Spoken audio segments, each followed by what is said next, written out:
এখন যা করতেছি বিএনপি, সে মনে করতেছে আমি খুব খুশি। কেন খুশি? আমি তো একটা রুল পেয়ে গেছি। এ কয়দিন পরে যে নিজের জামা কাপড় নিয়ে টান দিবে, এইটা আর মাথায় তাদের একদম নাই। এই বাদ ভাঙ্গা জোয়ারের সামনে পড়বে। তো আমি খুবই আশ্চর্য হয়েছি, কোর্টে বিএনপি মেকানিজম করে মামলা করেছে।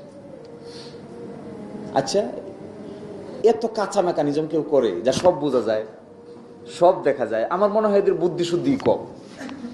এত যে কম বুদ্ধি, এটা আমি আগে ভাবি না। আমি ভাবতাম খুব সফিস্টিকেটেড ইন্টেলেকচুয়াল পিপল, যাদের capacity is very high, intellectually খুবই সেন্সিবল, এরকম মনে হইতো আমার কাছে।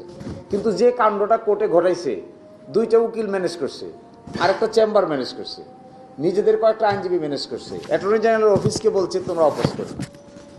এগুলো যে করছে এরা আবার সব কই দিচ্ছে। এ কি কারবার?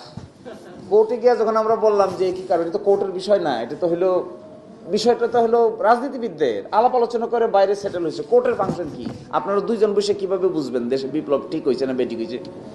আপনারা দুইজন বিচারক, তার মধ্যে একজন হলো আবার এই সরকারের আমলে অ্যাপয়েন্টেড।